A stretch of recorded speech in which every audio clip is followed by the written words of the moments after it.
Chips, চানাচুর, instant noodles আমরা প্রায় প্রতিদিনই খাই।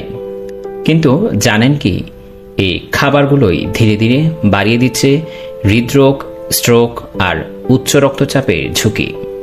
বাংলাদেশে অতিরিক্ত লবণ গ্রহণের কারণে প্রতি বছর প্রায় 24,000 মানুষের মৃত্যু হচ্ছে। বিশ্ব স্বাস্থ্য সংস্থা বলছে একজন প্রাপ্তবয়স্ক মানুষের দিনে 5 গ্রামের বেশি লবণ খাওয়া উচিত না।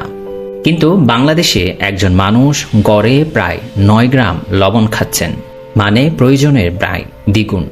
আমরা সাধারণত মনে করি বেশি লবণ মানে খাবারের সঙ্গে বাড়তি লবণ খাওয়া, কিন্তু বাস্তবতা হচ্ছে সবচেয়ে বেশি লবণ শরীরে ঢুকছে প্যাকেটজাত খাবারের মাধ্যমে।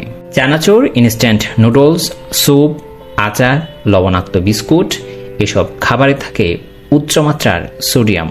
এমনকি কিছু মিষ্টি খাবারেও থাকে অতিরিক্ত লবণ। মানে আপনি হয়তো আলাদা করে লবণ খাচ্ছেন না, কিন্তু খাবারের ভেতরে লুকিয়ে আছে লুকায়িত লবণ। এই অতিরিক্ত লবণ প্রথমে বাড়ায় রক্তচাপ, তারপর ধীরে ধীরে বাড়ে হৃদরোগের ঝুঁকি, স্ট্রোকের ঝুঁকি, কিডনি রোগ, এমনকি তৈরি করছে পাকস্থলীর ক্যান্সারের ঝুঁকিও। স্বাস্থ্য বিশেষজ্ঞরা বলছেন বাংলাদেশের মোট মৃত্যুর প্রায় 71% এখন অসংক্রামক রোগে।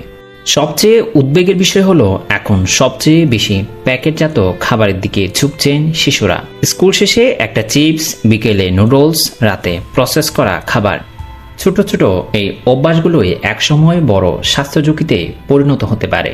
বিশেষজ্ঞরা বলছেন খাবারের প্যাকেটের সামনের দিকে স্পষ্ট ওয়ার্নিং লেবেল থাকা দরকার, যাতে মানুষ সহজেই বুঝতে পারে কোন খাবারে কতটা লবণ আছে। পাশাপাশি দরকার সচেতনতা আর ধীরে ধীরে স্বাস্থ্যকর খাদ্যাভ্যাসে ফিরে আসা। আমরা খাবার কেনার সময় এক্সপায়ার ডেট দেখি, কিন্তু কয়জন খাবারের গায়ে সোডিয়ামের পরিমাণ দেখি?